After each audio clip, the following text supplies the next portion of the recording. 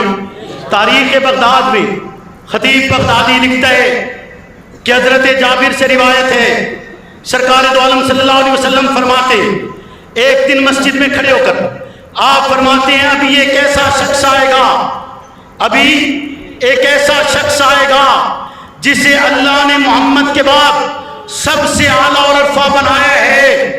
ایسا شخص آئے گا جس کی شفاعت قیامت کے دن انبیاء کی شفاعت کے برابر ہوگی، جس کی سفارش کو اس لمحے میں رب کی بارگاہ میں انبیاء کی سفارش کے برابر قبول کیا جائے گا. وہ بھی آئے گا، وہ جنتی جماعت، جنتی بزرگوں کا سردار ہے، وہ آئے گا. لوگ دیکھتے ہیں کہ کون ہے آخر ایسا جو داخل ہوگا مسجد میں، جس کو اللہ نے محمد کے بعد سب سے اعلیٰ بنائے، محمد کے بعد سب سے عرفہ بنائے، محمد کے بعد سب سے عظیم بنائے، محمد کے بعد سب سے بلند بنائے. کون ہے ایسا؟ اسی لمحے میں مسجد نبوی کے دروازے سے ابو بکر صدیق داخل ہوتے.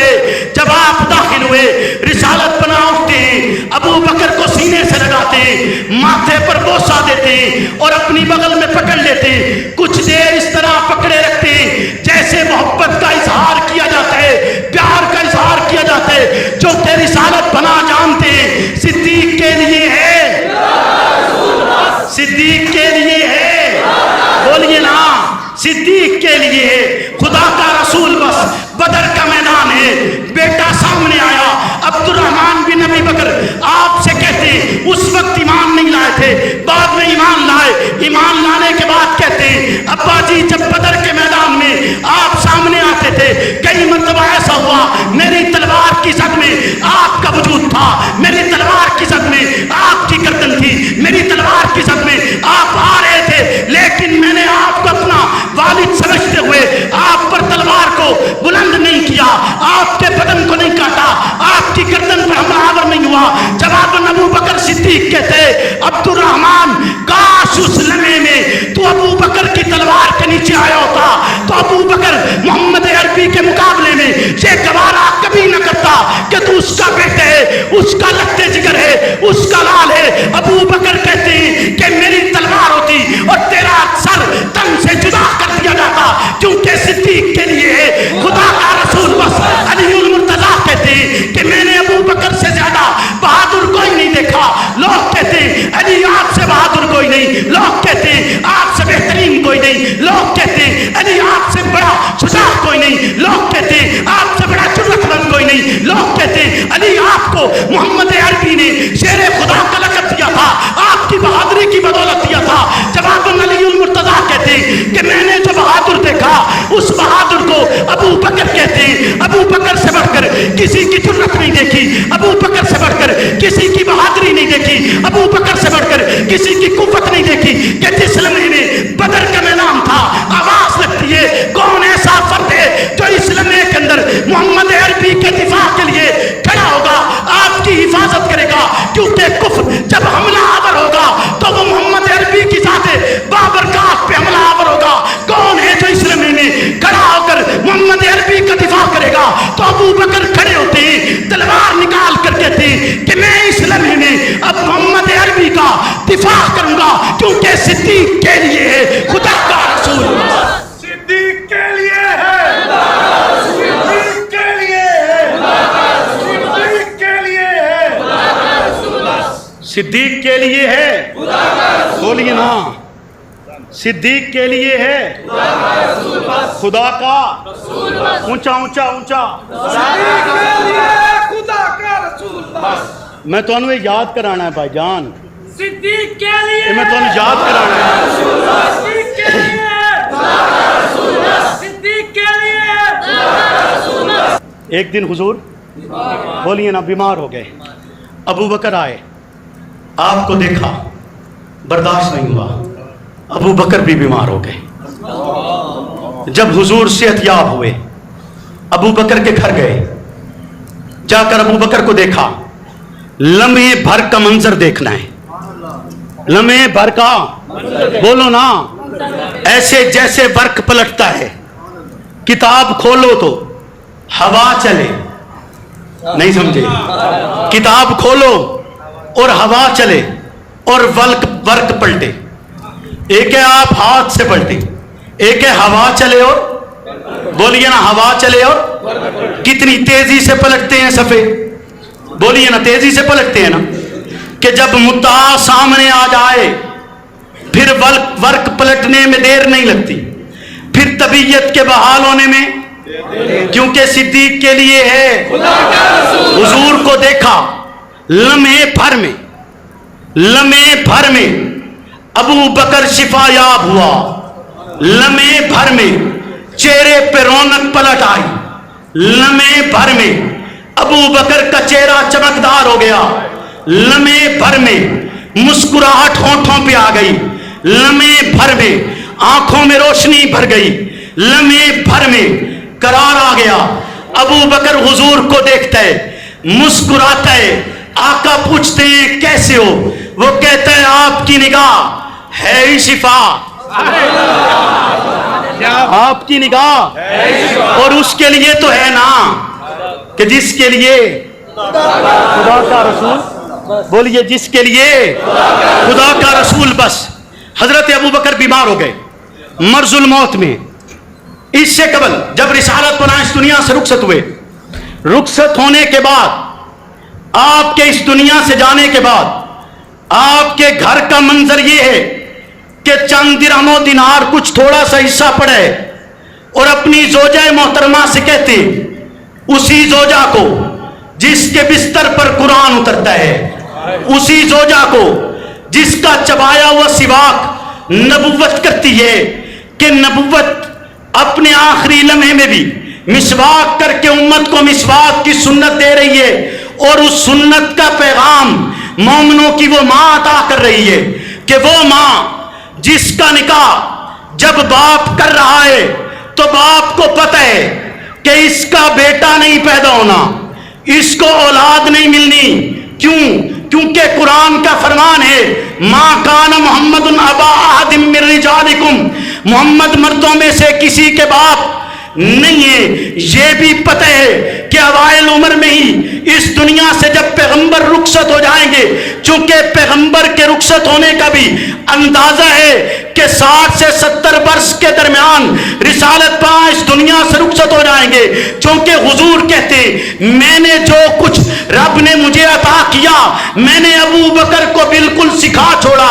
تو ابو بکر کو یہ بھی پتہ ہے کہ آپ نے رخصت ہو جانا ہے, یہ بھی پتہ ہے کہ بیٹی کا اولاد نہیں ملنی, یہ بھی پتہ ہے کہ بیوگی کا زمانہ بہت طویل ہے, یہ بھی پتہ ہے کہ آگے شادی بھی نہیں ہوگی, یہ بھی پتہ ہے کہ رسالت پناہ کی زوجیت میں ساری زندگی گزر جائے گی, یہ بھی پتہ ہے کہ امت کی مائیں بن جائیں گی, یہ بھی پتہ ہے کہ اس کے بعد کی زندگی ہو سکتا ہے کٹھن اور تلخ ہو, لیکن باپ اپنی لخت جگر کی قربانی دیتے.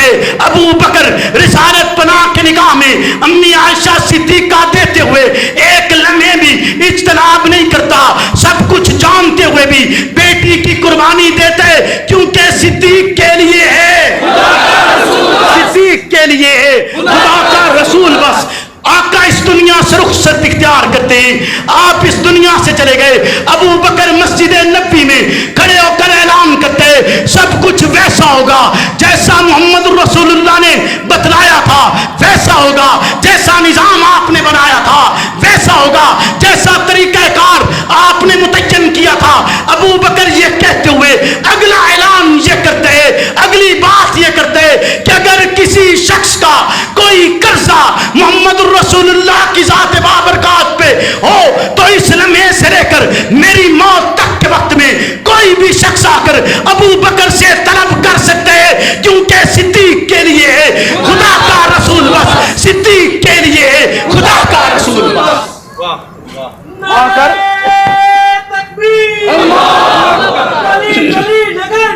ابو بکر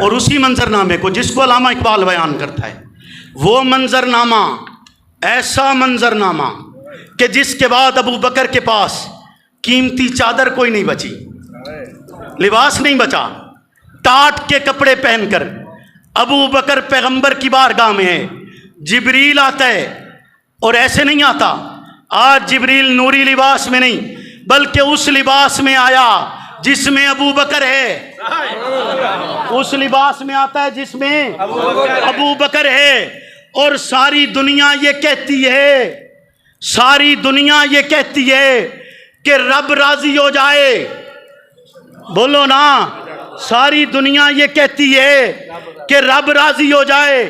جبریل آ کر کہتا ہے کہ آقا ابو بکر سے پوچھئے، اللہ پوچھتے ہیں ابو بکر رب پہ راضی ہے، ابو بکر رب پہ راضی ہے؟ تو ابو بکر کہتا ہے، ایک دفعہ نہیں کہتا، 3 مرتبہ کہتا ہے، اے میرے اللہ کیوں نہیں، میں آپ پر راضی ہوں، اے اللہ میرے کیوں نہیں، میں آپ پر راضی ہوں، اے میرے اللہ کیوں نہیں، میں آپ پر راضی ہوں، کہ جس سے آ کر فرشتے سوال کرتے ہیں، رب کا پیغام لاتے ہیں کہ رب پوچھ رہا ہے ابو بکر تو رب تے راضی ہیں کیونکہ صدیق کے لیے ہے، مرض الموت ہے، کے لیے ہے خدا کا رسول بس، صدیق کے لیے ہے خدا کا رسول بس، صدیق کے لیے ہے خدا کا رسول بس۔ حضرت عمر کو فکر لاحق ہوتی ہے، فکر لاحق ہوئی، فکر لاحق ہوتے ہوئے حضرت عمر ایک حکیم لے کر آتے ہیں، حکیم لے کر آئے، وہ آ کر حضرت ابو بکر کے پاس بیٹھتا ہے، پاس بیٹھ کر نبض پکڑتا ہے، نبض پکڑ کر مرض بتلاتا ہے۔ آئے توجہ ہے، بولو نا، توجہ ہے، سارے جاگتے پہ ہو، ہاتھ کھڑا کر کے دسو جے سارے جاگتے پہ ہو، سارے جاگتے پہ ہو، تم جاگتے ہوتے تو ابو بکر یوں لاوارث نہ ہوتا، کاش تم جاگتے ہوتے۔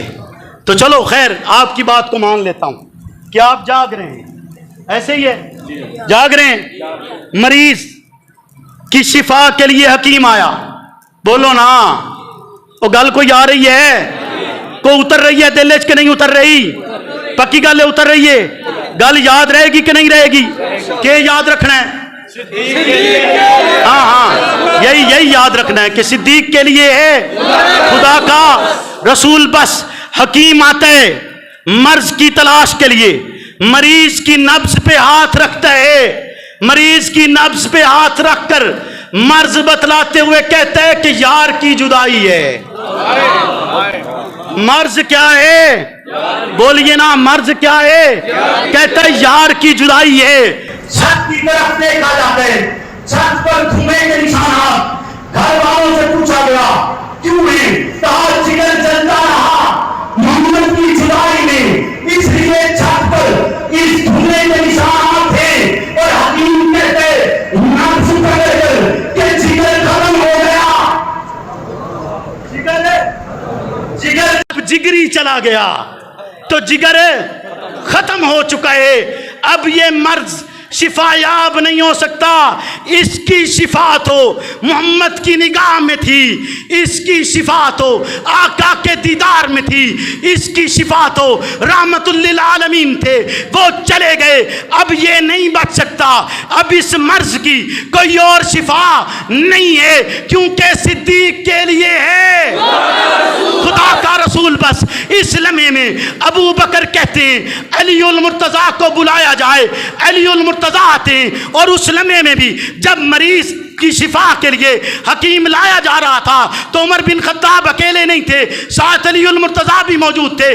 علی المرتضیٰ کو دوبارہ بلا کر کہا یہ گیا، حضرت ابو بکر کہتے ہیں علی جیسے آپ محمد کے بھائی تھے ویسے آپ میرے بھی بھائی ہیں، جیسے آپ آقا کے بھائی تھے ویسے آپ میرے بھی بھائی ہیں، میں آپ سے درخواست کرتا ہوں انہی ہاتھوں کے ساتھ جن ہاتھوں کے ساتھ آپ نے محمد کو غسل دیا تھا مجھے بھی غسل دیجئے گا، جن ہاتھوں سے آپ نے آقا کو کفن دیا تھا انہی ہاتھوں سے مجھے بھی کفن دیجئے گا، جن ہاتھوں کے ساتھ آپ نے رسالت پناہ کی چارپائی اٹھائی تھی انہی ہاتھوں کے ساتھ میری چارپائی اٹھائیے گا، جن ہاتھوں کے ساتھ آپ نے رسالت پناہ کے بدن اطہر کو قبر میں اتارا تھا، انہی ہاتھوں کے ساتھ میرا بدن بھی لحد میں اتار دیجئے گا، اور اتارنے سے پہلے رسالت پناہ کی اجازت ضرور لیجئے گا، اذن ضرور طلب کیجئے گا۔ اور جب ابو بکر اس دنیا سے رخصت ہو جاتے ہیں، اس لمحے کے اندر جب حضرت علی المرتضیٰ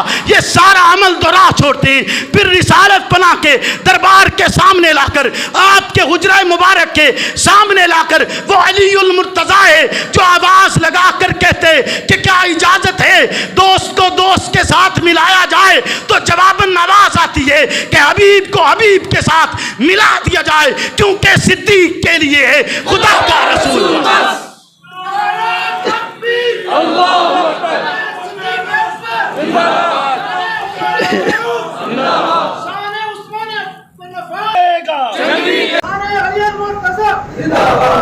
صدیق کے لیے ہے، صدیق کے لیے ہے، مصطفیٰ کے ہم سفر، مصطفیٰ کے ہم سفر، جب تک سورج جاگ رہے گا، جب تک سورج جاگ رہے گا، تیرا نام رہے گا۔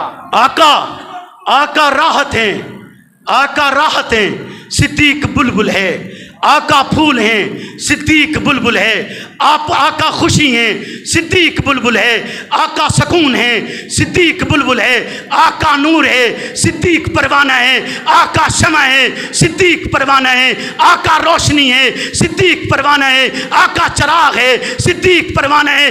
پروانے کو چراغ، بلبل کو پھول، بس صدیق کے لیے ہے خدا کا رسول، صدیق کے لیے ہے خدا کا رسول، بس۔ تو اس بات کو آپ نے یاد رکھنا ہے، بھولیں گے تو نہیں؟ بولیے نا، بھولیں گے تو نہیں؟ میں ساتھ ہی ساتھ، چونکہ حکومتیں بدلی، حالات بدلے، اب نگران حکومت کا زمانہ ہے، لیکن جو بات جو پچھلوں کو کہنی تھی ان کو بھی کہی، جو ان کو کہنی ہے وہ ان کو بھی بولو، کہیں کہ نہ کہیں؟ کہنی چاہیے نا۔